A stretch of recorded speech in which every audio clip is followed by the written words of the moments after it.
وہ سینکڑوں یا نا صحیح درجنوں میں بھی اپنے کام کی بات نکالتا ہے کہ جو پارٹی یہ فلانی پارٹی، اور جو پارٹیاں صحیح امتحان نہیں دیتی اس کو ایسی پچھارتی ہیں، زمین پہ مارتی ہیں تمام دنیا میں. Let the people be part of it. ہمارے اسٹریٹ وزڈم کو اپنے درمیان سے نکال دیا، عوام کے فیصلے کو اپنے درمیان سے نکال دیا. آپ ڈاکٹر ہیں، آپ یہاں بیٹھے ہوئے ہیں، تعلیم یافتہ آدمی ہیں، پھر آپ کے 1400 گھنٹے کتنے پورے ہو گئے ٹیلی ویژن پہ. اگر میں آپ سے پوچھوں بحیثیت ایک طالب علم کے کہ ڈاکٹر صاحب مجھے بتائیں بحیثیت پاکستانی آپ کو پتہ ہے کہ ہماری خارجہ پالیسی کیا؟ آپ جیسے آدمی اس کا جواب نہیں دے سکتا. جس ملک کا نہ خارجہ پالیسی کا پتہ ہو کسی تعلیم یافتہ آدمی کو، نہ داخلہ پالیسی کا پتہ ہو. آج ایک آدمی قابل گردن زدنی ہے، کل وہ سب سے زیادہ پیارا ہے چونکہ وہاں اس نے فیصلہ کر لیا. لیکن یہ سارے پولیٹیشنز کیسے ایک ساتھ، اس بات پہ آپ کیسے متفق؟ اس پہ آپ، میں مان نہیں سکتا کہ محمود خان اچکزئی صاحب یہ بات کہیں کہ یہ ساری جماعتیں جتنی بھی اپوزیشن پارٹیز ہیں، ٹھیک ہے، حکومت تو جو ہے اور جیسے بنی ہے وہ ہمیں پتہ ہے، سیاسی ڈھانچہ جو کھڑا ہوا وہ سب ہمارے سامنے ہے. لیکن مسئلہ یہ ہے کہ یہ تو باری میں لگے ہوئے ہیں سارے.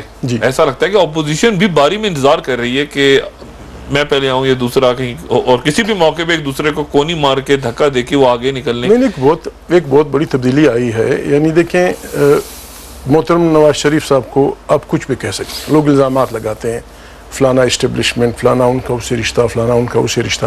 لیکن ایک بات تو ماننی پڑے گی، اس کے باوجود کہ وہ پنجاب کا رہنے والا ہے، اس کے باوجود کہ وہ کاروباری آدمی رہا ہے سارے خاندان کے ساتھ، اس کے باوجود کہ اس پہ اور بھی آپ کہیں گے اس کے مقابلے میں فلانا ہے، لیکن اس شریف آدمی نے، یعنی تاریخ اس کو معاف کر دے گی.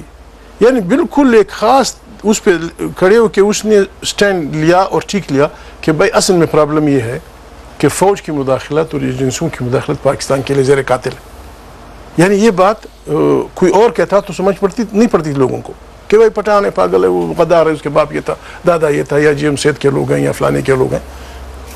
لاہور کا رہنے والا جو وہاں کا رہنے والا تھا، وہاں کا شہری تھا اور ان کے خیال میں ان کے اس کنٹرول میں ہو سکتا تھا، اس آدمی نے رجسٹ کیا اور ابھی تک رجسٹ کر رہا ہے. اور یہ ایک اچھا وہ ہے، ایک اچھا.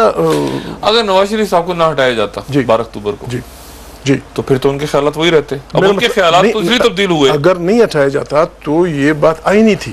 میں اکثر یہ کہتا ہوں ڈاکٹر، میں آپ سے ادب کے ساتھ، یعنی اگر نواز شریف کو بحیثیت وزیر اعظم پاکستان کے ان کے مطابق یہ حق تھا کہ وہ جنرل جہانگیر خان احمد کو ہٹا سکتا تھا، اگر اس کو یہ اختیار تھا کہ وہ علی قلی خان کو سپرسیڈ کر کے موجودہ جنرل کو آرمی چیف بنا سکتا تھا، تو میرے سیاسی طالب علم کی حیثیت سے میں اب بھی یہ کہتا ہوں کہ نواز شریف کو یہ حق تھا، چاہے کہیں بھی ہو. اب خوئی بدر بانہ بسار، میں سری لنکا میں تھا اور میں لبنان میں تھا، کیوں مجھے ہٹایا گیا؟ نہیں. پاکستان کا آئین وزیر اعظم کو یہ اختیار دیتا ہے کہ he can dismiss any army chief any where in the world. یہ اس کا حق تھا. اگر یہ حق تھا پھر کیوں جہانگیر خان احمد کی بات ٹھیک مانی گئی؟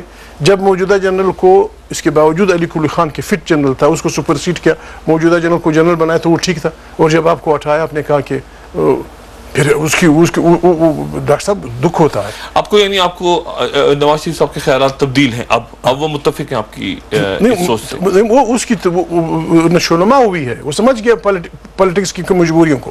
بے نظیر بھٹو بھی ابھی کہنے لگی کہ میں دو دفعہ میں وزیر اعظم تھی، مجھ پہ پریشر تھا، ایس آئی کا مجھ پہ پریشر تھا، میں آزاد نہیں تھی اپنے فیصلوں میں. ابھی یہی آپ نے، یعنی 20 سال کے الیکشن ہم نے 5 سال میں کیا، نہ کسی نے اس کا سوال. ایم اے بھی آپ کے ساتھ ہے؟ ایم اے سے میری مراد بالکل ان سے ہم نے بات کی ہے، قاضی صاحب اس کے وہ ان کی بھی یہی سوچ ہے کہ بھائی یہ الگ ہونا چاہیے. جب یہ الگ ہو، ڈاکٹر صاحب میں تھوڑا سا آگے جاؤں، جب یہ الگ ہو، یہاں قدرتی فطری پشتونوں کا اپنا صوبہ ہو، بلوچ کا اپنا ہو، سرائکی ہو، پنجابی ہو، سندھی ہو، ہم والنٹیریلی کچھ مرکز کو دے دیں گے. ہمارا ملک، ڈاکٹر میں یہ نہیں کہ میں خدا نخواستہ وہ کر رہا ہوں، فلیٹرنگ کر رہا ہوں، یہ ملک وسائل سے پر ملک ہے. یعنی اندازہ لگائیں، صوبہ بلوچستان جس میں پشتون وہاں تک ہیں، خیرون میں پشتون کا حصہ بننا ہے، 700 لمبی پٹی اس کی ہے، ساحل کی. 40-50 سال سے وہ تمام ملک کو سوئی گیس دے رہا ہے. یعنی یہ دکھ کی بات نہیں ہے ڈاکٹر. آپ بھی آپ جائیں, بلوچ عورت خس و خاشاک سے آگ جلاتی.